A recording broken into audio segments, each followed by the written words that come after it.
Kita nak kongsikan tentang topik kita hari ini iaitu buang rasa dendam. Kita nak kongsikan topik ini bersama dengan dua orang tetamu dah pun kita kongsikan awal tadi. Ini dia bersama dengan kita Sugi. Ya, kita bersama dengan Profesor Dr. Muhammad Aziz Shah Muhammad Arif selaku pakar psikologi dan kaunseling dan Profesor Jabatan Psikologi dan Kaunseling Universiti Pendidikan Sultan Idris. Terima kasih bersama kami, Prof. Okey, terima kasih kerana menjemput saya. Ya, tak ada dendam Prof? Tak ada. Tak ada. Okey. Prof, bila kita cakap tentang dendam ni kan, Ika dan juga Haris, ini kita selalu sebut tentang dendam ini, tapi kita nak tahulah sebenarnya dendam ini adakah itu satu sifat yang kita boleh buang ataupun ia satu perkara yang memang sukar untuk kita lupakan bila berlakunya sesuatu perkara, Prof?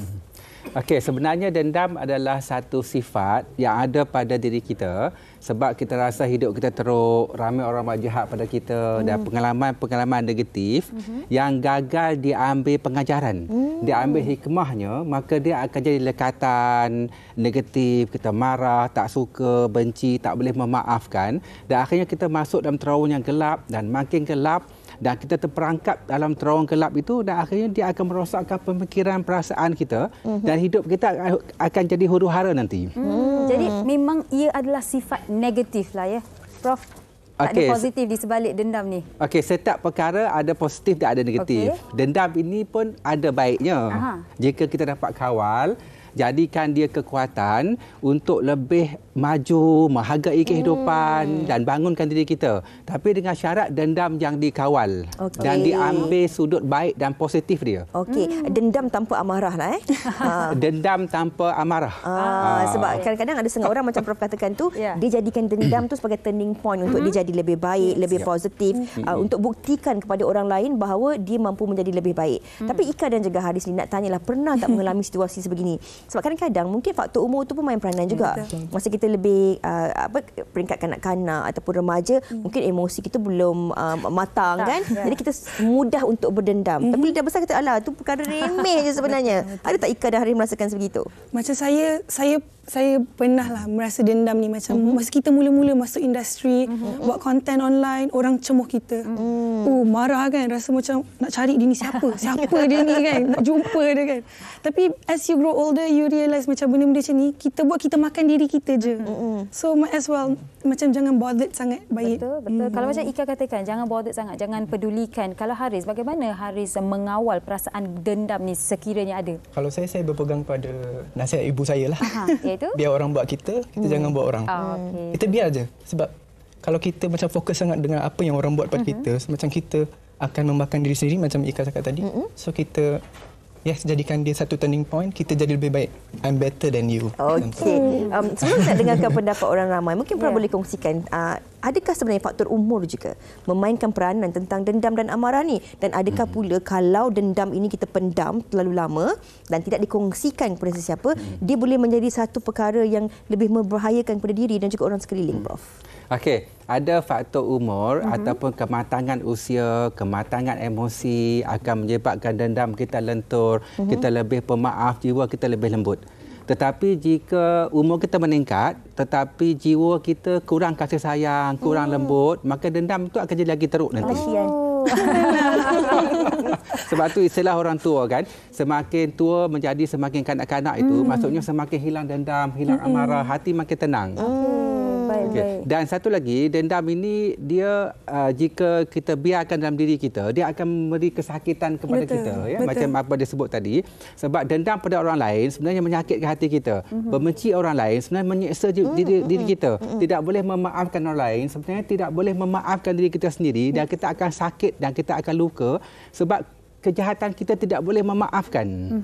Sebab tu kita kena cuba kawal diri, sedari apa yang berlaku, lepaskan dan luahkan dan berkongsi dan move on untuk membuang dendam tu dan akhirnya kita dapat ketenangan. Sebab tu apabila kita buang dendam, kita buang marah, sebenarnya bukan untuk orang lain, tapi untuk ketenangan diri kita yang kita cari selama ini, kita tak jumpa sebab kita gagal untuk buang dendam.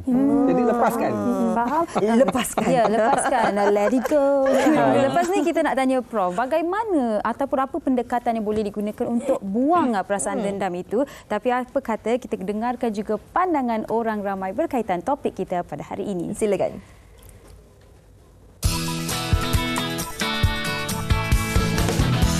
bagi pendapat saya, kemungkinan disebabkan daripada perasaan sakit hati dan mula daripada itulah munculnya perasaan dendam. Macam mana dendam tu muncul? Bagi saya, dendam tu muncul sebab ada satu pihak yang buat kesalahan yang kita sendiri susah sangat nak maafkan.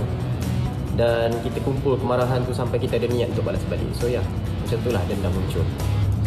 Saya rasa dendam tu muncul banyak sebab actually. Tapi salah satu contohnya bila someone yang kita percaya betul-betul itu khianati segala janji yang dia pernah janjikan lah. That's why kita rasa dikhianati and dendam tu muncul dengan sendirinya.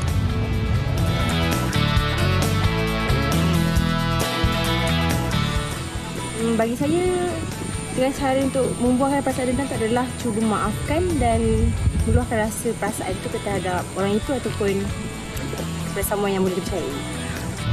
Bagi saya, cara untuk menghilangkan dendam, cara yang terbaik adalah dengan memaafkan, belajar untuk memaafkan pihak tersebut walaupun susah.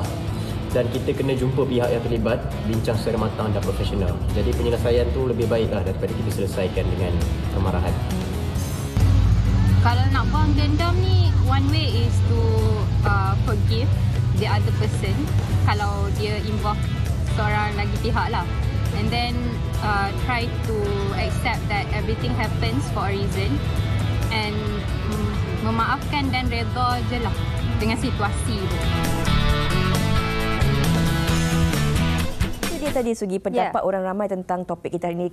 Kita menyantuni semua pendapat penonton-penonton kita sebab kita sebagai manusia punya hati, punya perasaan, kita punya penerimaan yang berbeza-beza. Jadi nak tanya kepada Haris sendirilah, agak-agaknya kan dalam situasi ataupun perkara yang bagaimana yang boleh menyebabkan kita ni boleh ada dendam lah kepada seorang tu, Haris rasa?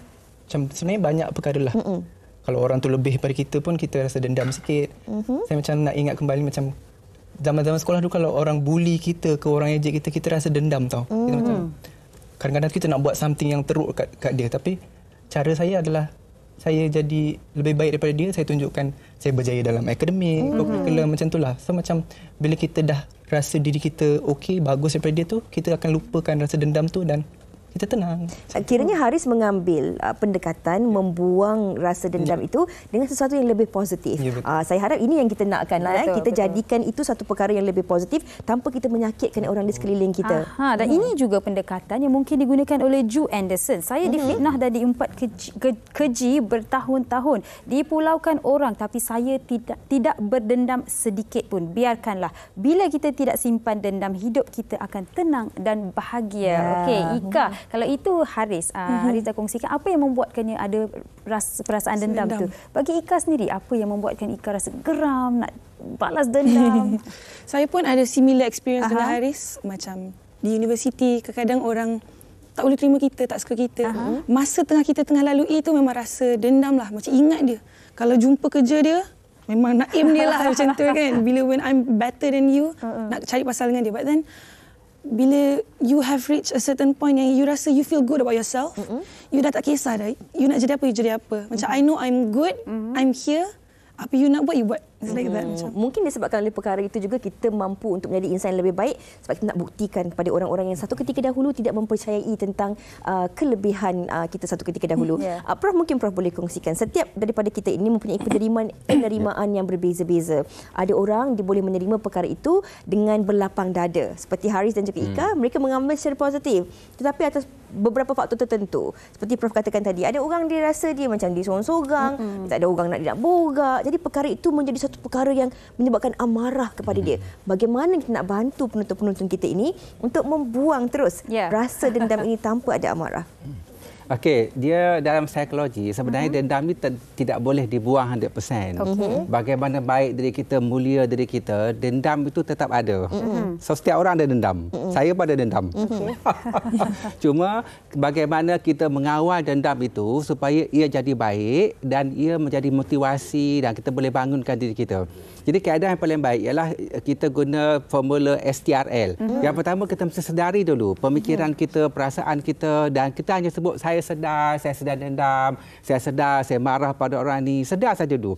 Lepas sedar itu kita kena terima perasaan marah, dendam tu, terima. Sebab dalam psikologi apabila kita tak terima satu benda itu, kita marah, kita protes, kesakitannya 10 kali ganda lebih sakit daripada peristiwa itu. Dan bila kita terima, kita kena belajar meluahkan, berkongsi. Jadi kalau kita nak menangis, pergi menangis. Kalau kita rasa marah, luahkan kemarahan tu, tapi jangan mencederakan diri.